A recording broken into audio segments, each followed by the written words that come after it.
Welcome to Tuesdays on Scary Stories. Of course, we tell a lot of allegedly true stories on this channel, but since the established power structure no longer values the word of the working man, I could get in trouble for calling your stories true. So, on Tuesdays, we're going to take our stories from newspapers or other mainstream media. Now, I don't personally think that newspaper articles are necessarily any more or less true than the narratives that you guys send in, but hopefully you get the point of this new series. So, we do a lot of dogman stories, and much of what we talk about happens in Michigan or Wisconsin. We tend to neglect the Midwestern states just to the south, though, namely Indiana, Illinois, and Ohio.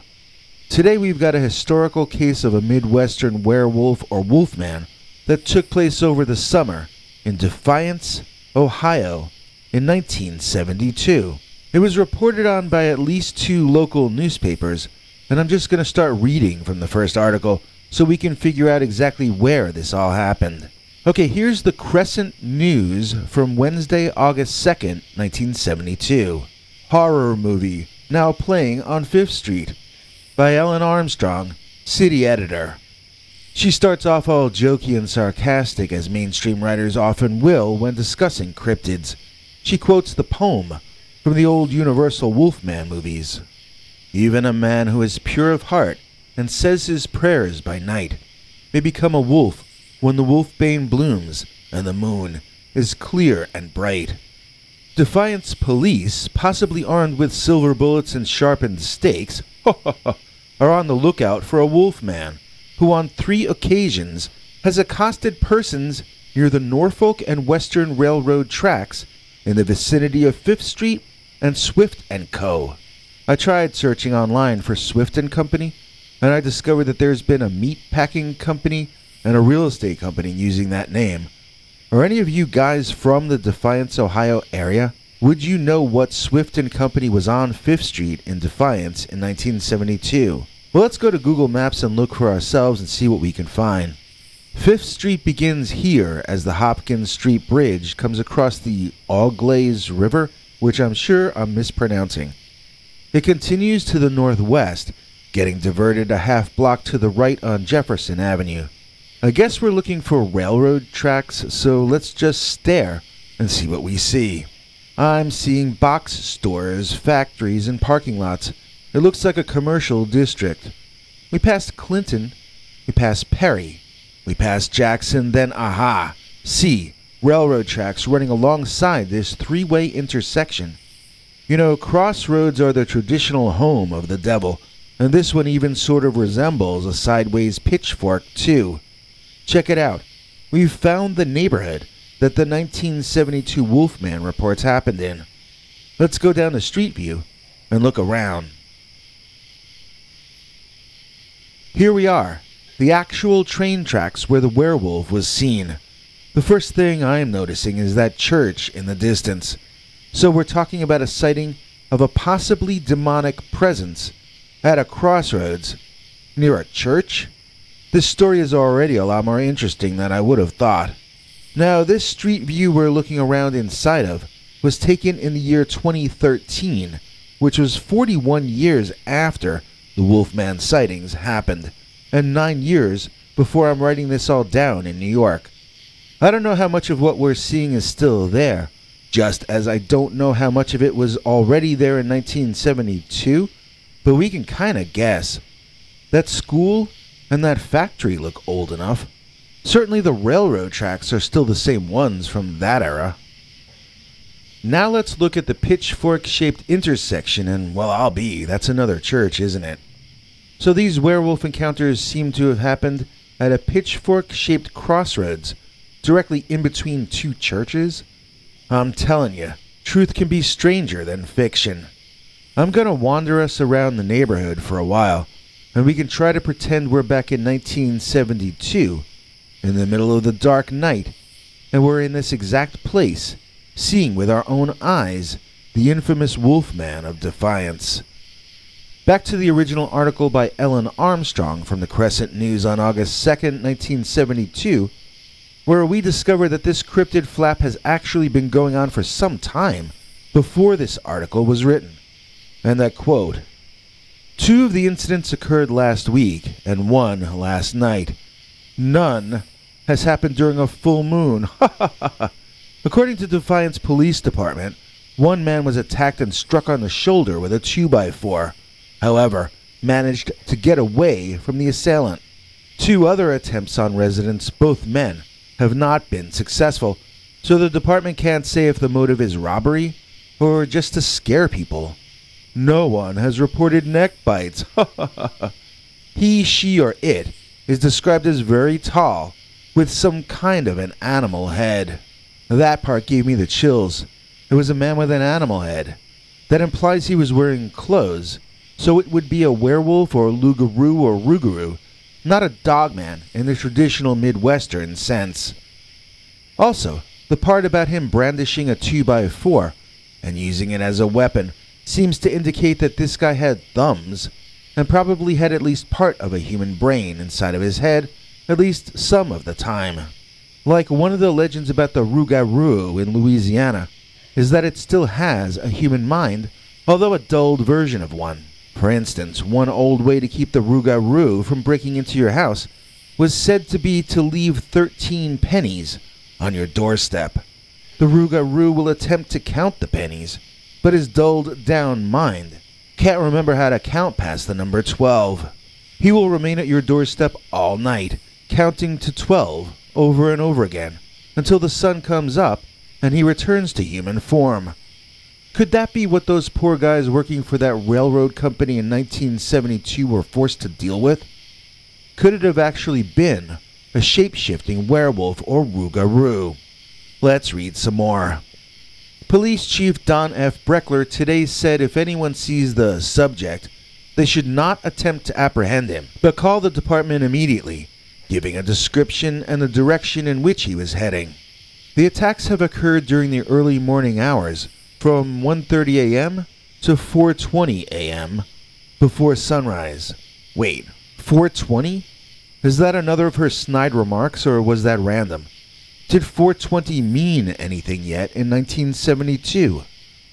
Well, I just looked it up, and the term did originate in 1971 in California, but was not popularized in print until High Times did it in 1991. One of the originators of the term became a roadie for the Grateful Dead, so Deadheads have used the term since the 1970s. I don't think the city editor of the Crescent News in 1972 was a traveling Grateful Dead groupie, though, so I guess Ms. Armstrong didn't even know she was being funny when she wrote that. Now let's check the paper from the next day, Thursday, August 3rd, 1972. The werewolf must have read about himself in the paper that morning, because he got extra rambunctious that night, from the sounds of it. And I quote, "Wolfman reports persist. The shadow of the wolfman stalked Defiance last night. 3 persons, near hysteria, sought police protection from, quote, the thing, unquote, although they never saw it." At 1:24 a.m. today, a man came into the police station to report that something had followed him on foot from Dietrich and South Clinton Street to the Hotel Henry. He indicated he didn't see anything, but he knew it was there because he had, quote, a crawly feeling up the back of his neck, unquote. The report said the man was near hysteria and spent the remainder of the night in the lobby of the hotel. Okay, so I found out that Dietrich and South Clinton is about a 20-minute walk from the last sightings I was telling you about, where the Wolfman was armed with that 2x4. I have not been able to find the Hotel Henry online, but it's quite possible it's changed owners and names several times and might still be there. A number of hotels and inns do exist in Defiance, Ohio, but I haven't got a clue as to which of them might have once been called the Hotel Henry. Returning to the article, I quote, "About 10 minutes later, a North Side resident called police, saying her lady friend was at her house, quote, almost in hysterics. She had read about, quote, the thing, unquote, and was, quote, scared to death, unquote. She requested that officers talk to her friend. She told them that about 2 a.m. every day, someone rattled her doorknob. Police have been looking for a person who has attacked one man and attempted attacks on 2 others near the Norfolk and Western Railroad track in the vicinity of 5th Street and Swift & Co. The assailant has been dubbed the Wolfman because he is said to wear some type of animal mask. Police have not determined if his motive is robbery or if he just wants to put on a fright act. Friday, August 4th, 1972, from the Crescent News. 1 Wolfman report logged. Defiance Police Department received only 1 report of a possible excursion by the Wolfman last night. A North Side resident, according to the report, called police saying she had heard scratching at the door and, quote, "If anything came through it, I will shoot it." So now the fact that all these articles were from that same newspaper, the Crescent News, in 1972, one might be led to think that this was a hoax they were pulling off, attempting to boost their sales with a monster gimmick. However, that wouldn't explain why the Toledo, Ohio Blade ran this information-packed article on August 2nd by their staff writer, James Stiegel. I'll quote now from that piece. Werewolf case in Defiance, not viewed lightly by police. Chief cites concern over reported sightings of large beast and attack. By James Stiegel, Blade staff writer. Defiance, Ohio. Some people here are jokingly referring to it as the case of the werewolf, but Defiance police are serious about it. 3 persons have told police that they saw a large beast that resembles a werewolf lurking along railroad tracks near downtown Defiance in the last week. In each case, he was spotted during the early morning hours, and one man, a train crewman switching trains, said that he was approached from behind and was struck on the shoulder with a piece of 2x4 lumber. But when he ran, the werewolf also disappeared into some nearby brush. In the other reported incidents, the werewolf was seen by another train crewman about 3 a.m. Police say the third report came from a motorist who said it ran out in front of his car about 4 a.m. and then quickly disappeared. "We don't know what to think," Chief Donald Breckler said. "We didn't release it to the news media when we got the first report about a week ago, but now we're taking it seriously. We're concerned for the safety of our people." How about that? The local police chief informing the local mainstream media that he is genuinely concerned that the citizens he was sworn to protect might be in danger of attack from a werewolf. In 1972. I wonder why I was not familiar with this story before. I mean, this is an extraordinarily interesting case. Let's read some more. Chief Breckler said that descriptions of the werewolf given by the 3 persons, police are not giving their names, that spotted him are similar. But he admits in each case, the description is, quote, vague, unquote. Very hairy is the first description given by each person who saw the werewolf. The chief said he thinks that a person is wearing some disguise, such as a mask. Quote, "But there's a lot of natural hair too," unquote, he said. Now, the reason the chief might have thought the werewolf must be wearing a mask was because people reported that he was a man with an animal head. But how many masks were commercially available in 1972 that looked like a real animal head? Sure, now you can go to any Halloween store and get a really creepy and realistic looking mask that might really scare people in the dark. But in 1972? Go look at one of the Planet of the Apes movies from that era. Those makeups looked great, but not really realistic, and they took hours to apply. The actors couldn't even eat while wearing them. They had to sip things through straws. Here's an ad for what state-of-the-art monster masks looked like back then. They weren't as sophisticated or realistic as modern ones. But then again, the people seeing this Wolfman might themselves have been somewhat less in the know about such things as well. So what did the chief of police think was going on then? Quote, "I'm inclined to think it might be a local person," Chief Breckler said. "None of the other area towns have had anything like this, and in each case he's been seen in the same area of our town." Chief Breckler said that the creature wears dark clothing, and at first reports described him as ranging from 7 to 9 feet tall. But that was a little exaggerated, the chief said.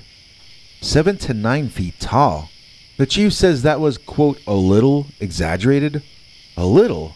And how does he know it was an exaggeration at all if he's never seen the beast himself? He never explains that. Is he just assuming that the werewolf couldn't have been that tall because it must have been a man, and men don't grow that tall? Is he leaping to conclusions here? Or does he have more evidence that he's not sharing with the press that tells him the monster was not as tall as the people who actually were confronted by the creature claimed that he was? That's a big black hole in the middle of this case, unfortunately. Back to the article. Quote, 2 of the trainmen that reported seeing the werewolf work in the area during the early morning hours. Both of them are from Toledo. The 3rd complaint came from a local grocery store employee, Mr. Breckler said. If his motive is robbery, then he's not picking on the type of person that would have a lot of money, Chief Breckler said. We don't know what his motive is. A railroad agent at the Norfolk and Western Depot on 5th Street here said that the switching crewmen from Toledo are the only persons that have spotted the werewolf. The agent, who did not identify himself, said that none of the other crewmen in the area seemed disturbed by the reports.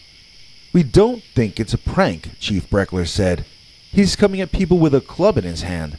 We think it's to the safety of our people to be concerned. You know, that's the first I've read about the beast carrying a club. I wonder if that's a reference to the time he attacked the man with a 2x4, or if the creature in fact wielded a club and other encounters we're not being told about. Now check out this next part of the article as it gets even wilder. Creature described as having fangs.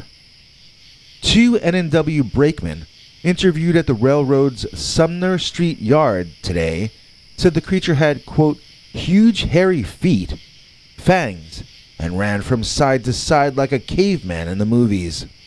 Ted Davis and Tom Jones, good name, crewmen on the N&W local freight which serves Defiance on an overnight run, said that the large figure, which they said was between 6 and 8 feet tall, has appeared twice under a full moon. Quote, when we leave here, the moon is usually about a quarter full, but about 4 a.m. when we're working Defiance, the moon is full, Mr. Davis explained. I'm not sure that Mr. Davis or the author of this article were aware of what the term full moon meant, but they must have known what 6 to 8 feet meant. It seems that whatever people were seeing was at least as tall as the tallest people alive in that era. If it was in fact a human in a costume, he was wasting his time not pursuing an NBA contract. Back to the article in the Toledo Blade from August 1972, and I quote, the creature was first seen July 25th, then again last Sunday, both men said. When he first confronted Mr. Davis, the creature ran away before he, Mr. Davis, could say anything. Quote, I was connecting an air hose between 2 cars and was looking down. I saw these huge hairy feet. Then I looked up, and he was standing there with that big stick over his shoulder. When I started to say something, he took off for the woods. Okay, big stick over his shoulder. There you go. If he had huge feet, could this have been a Sasquatch instead of a werewolf then? The next thing the article says makes things even more confusing as we are informed, quote, both Mr. Davis and Mr. Jones saw the blue jean-clad figure again last Sunday morning in the yards. The creature was standing in some weeds near the main track. Wait, my head's hurting. The newspaper calls it a creature, but says it was wearing blue jeans. That means it was not a Sasquatch. Could it have been a were-squatch? Could it have been an extra hairy hippie freaking out on bad acid? I mean, we are talking about 1972 here. The next part of the article reads, quote, at first I thought the whole thing was a big joke, but when I saw how hairy and woolly it was, that was enough for me, Mr. Jones said. He had laughed at Mr. Davis earlier in the week, but said that when he could account for all the railroad workers at the time, he knew it was not a crewman's joke. You know, I find it fascinating how many of the early Bigfoot witnesses reported that they couldn't be sure they weren't seeing some kind of a human being. Yet, these train workers have zero problem referring to this guy who's actually wearing blue jeans as an it. To me, that seems to indicate they knew they were not seeing someone wearing a mask. So, what kind of monster wears blue jeans then? Quote, when they took off, Mr. Jones said he and Mr. Davis also heard screams from a car stopped on a nearby road. Quote, that thing's gonna hurt somebody someday, he said. And yet, that was the last anyone ever heard about the dogman of Defiance. Did his parents make him get a haircut? Did he move north to Michigan or Wisconsin? I mean, I'm joking around, but this story genuinely unnerves me. This creature just appeared, freaked out the town and the police force, then just stopped bothering anyone. What the heck was it? I ask you to tell me. What was the Defiance Dogman of 1972? You will flip you wig for Brian Kulig. I ain't lying. We like Brian. You know, there are lots of things you can do to try to help us stay alive here on the internet, such as liking this video, subscribing to our channel, checking to see if you're still subscribed, and forwarding our videos if you think you know people who might appreciate them. If you're in the position to afford it, we share cool perks with people who join our channel membership and PayPal subscriber clubs. We also now have ways to do one-time donations, and the guy with all the deets on that is this weird werewolf type guy who has been seen wandering around by the railroad tracks. And that strange acting, wolfman looking fellow is none other than our own international TV spokesmongrel Henry Lee Dogman. Take it away, Hank. Thanks, Biggie, and thanks to all of you for watching this far. If you liked it, please click like. If you'd like to see more of our work, please subscribe. And also click that bell icon if you'd like to be notified when we put out a new episode. To become an executive producer, you can donate to us through the thanks button under each of our videos or through our paypal.me/PeterBernard209 page.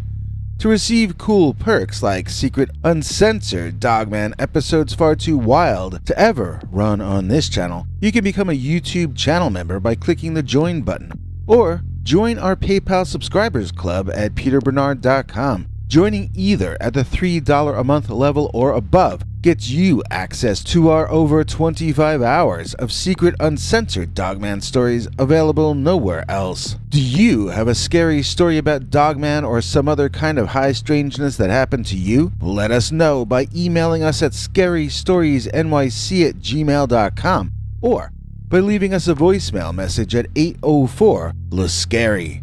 You may need to call back on that when it cuts off after I think 3 minutes. And if you don't want to do any of that stuff, thank you for simply watching to the end. Good night, and have a scary tomorrow.